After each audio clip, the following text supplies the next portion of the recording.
Hi friends, అందరూ ఎలా ఉన్నారు? నేనైతే బాగున్నానండి. ఈ వీడియో వచ్చేసి చింతపండు పులిహార అయితే ఫస్ట్ టైము నేనైతే చేయటము. ఎందుకంటే మా అమ్మోళ్ళ ఇంట్లో ఉంటే అమ్మ చేసేది, అత్తయ్య చేసేది. ఇప్పుడు ఇంక వాళ్ళు ఆహ్, ఇంక నేనే చేస్తున్నానండి. దాని ట్రిక్స్ తోటి వాళ్ళు ఈ ట్రిక్స్ ఏం చెప్పలేదు. నా ట్రిక్స్ తోటి కొన్ని యాడ్ చేసేసి మీకు చెప్తాను. ఇంక చింతపండయితే అప్పటికప్పుడు నేను అనుకున్నాను పులిహార చేద్దాం, చింతపండు పులిహార. 2 రోజుల ముందు మామయ్య అడిగారు చింతపండు పులిహార చేయమ్మా అని.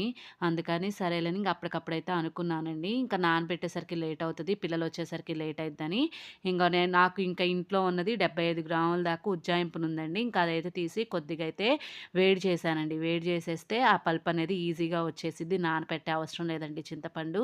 ఇంక గుజ్జు మొత్తం అయితే ఇలా తీసేసుకొని ఇట్లాగైతే చేస్తున్నానండి. మీ దగ్గర చిల్లులు గిన్నె ఉంటే చిల్లులు గిన్నెలో వేసేసి మొత్తం ఒకేసారి గుజ్జుని తీసేయండి. నా దగ్గరైతే ప్రెజెంట్ అయితే అవైలబుల్‌లో లేదు. అందుకని నలిపేసైతే తీసేసి ఇంకా తొక్కలంతా వాటర్‌లో లేకుండా సింపుల్‌గా తీసేసుకుంటున్నానండి. ఇంక చిల్లులు గిన్నె అయితే ఇంకా ఈజీగా వస్తది. ఇలాగ బాగా నలిపేసి చిల్లులు గిన్నె పెట్టేసి ఒక గిన్నె మీద చిల్లులు గిన్నె పెట్టేసి ఆ చిల్లులు గిన్నెలోకి ఈ పల్పంతా ఏసేస్తే ఈజీగా వచ్చేసిద్దండి. మీకు కావాలి అంటే నేను ఉసిరికాయ పచ్చడి పెట్టినప్పుడు దానిలో పోస్ట్ చేశాను. అది ఎట్లాగా నేను గుజ్జు తీసాననేది అదొకసారి చూసేయండి. ఇట్లాగైతే తొక్కలన్నీ తీసేసి ఒక గ్లాస్‌లో అయితే పెట్టేసుకున్నానండి. ఇంకా ఆ గ్లాస్‌లో ఉన్న చింతపండు గుజ్జు గూడా తీసేసి ఇంకొకసారి బాగా పిండేసుకొని, ఇంకా దాంట్లో ఉన్న ఇంకొద్దిగా ఉన్న పలుపు మొత్తము అంటే కా ఉండిద్ది కదండీ! ఆ గుజ్జు మొత్తం తీసేసుకొని ఇట్లాంటిది ఒక గిన్నె అయితే పెట్టుకున్నానండి. కొద్దిగా మందం గిన్నె అయితే పెట్టుకోండి. పెట్టుకొని కొద్దిగా ఆయిల్ అయితే వేసేసాను. వేసేసి ఈ రసం మొత్తం వేసేసి దగ్గరికి ఉడకనివ్వాలండి. ఉడకనివ్వాలి. ఏందంటే మనకి చింతపండు ఉడికిందని ఎలా అర్థమైతది అంటే, మన సిమ్‌లో అంటే మీడియం ఫ్లేమ్‌లో పెట్టుకొని కలుపుతూ ఉడికించుకోవాలండి. లేదంటే మాడిపోయిద్ది. అది మాడిద్దన్న ఉద్దేశంతోటే కొద్దిగా ఆయిల్ అయితే వేసేసి ఇట్లాగైతే దానికి తగ్గ ఉప్పయితే వేశానండి. నేను ఫస్ట్ టైమ్ ఏసిన ఉప్పే సరిపోయింది. పచ్చిపప్పు కొద్దిగే ఉన్నాయండి. ఇంకా అవే ఏశాను. నిండుకున్నయి. ఇంక మా మామయ్యని షాప్ దగ్గరికెళ్ళి తీసుకురమ్మని చెప్పాను. తీసుకొస్తా ఉన్నారు. ఈలోపు నా ఇంట్లో ఉన్నంత వరకు వేసేసి, ఇంకా పచ్చిపప్పు, పచ్చిమిర్చి గూడా ఏశానండి. అసలు ఈ పచ్చిమిర్చి మనం పావు కేజీ ఏసినా కారమే లేవండి. అలా ఉన్నాయి. అందుకని ఇంక పిల్లలు గూడా తింటారులే అని ఇంక అట్లా అయితే వేసేసి ఇలా పొంగొస్తా ఉండిద్దండి. పొంగిద్ది కాబట్టి మనం దగ్గరుండి తిప్పుకోవాలి. ఒకాల మాడిద్ది గూడండి. నేను 75 గ్రాముల చింతపండుకి 5 గిద్దల బియ్యం అయితే కడిగానండి. మా ఇంట్లో 10 మంది దాకా ఉంటాము. మాకు 5 గిద్దలు నైట్ డిన్నర్‌లోకైతే చేస్తున్నానండి. సరిపోతది. ఇట్లాగా చూడండి బాగా ఇనికిపోయింది. దగ్గర పడిద్ది, చిక్కబడిద్ది.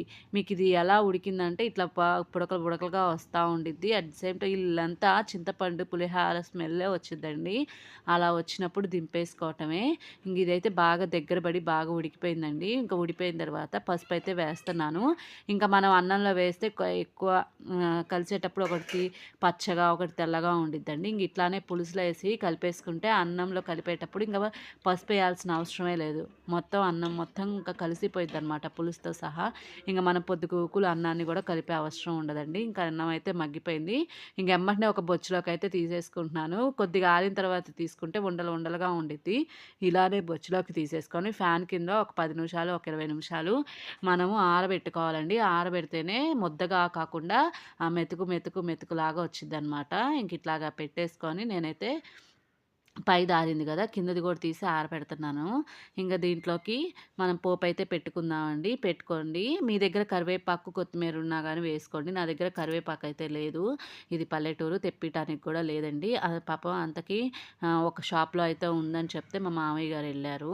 నాకు తెలీదు లేదని చెప్పారని నేను ముందే పోపేసేసాను. వచ్చిన తర్వాత కొద్దిగా కరివేపాకు, కొద్దిగా ఆయిల్‌లో రోస్ట్ చేసేసి చల్లేసాననుకోండి.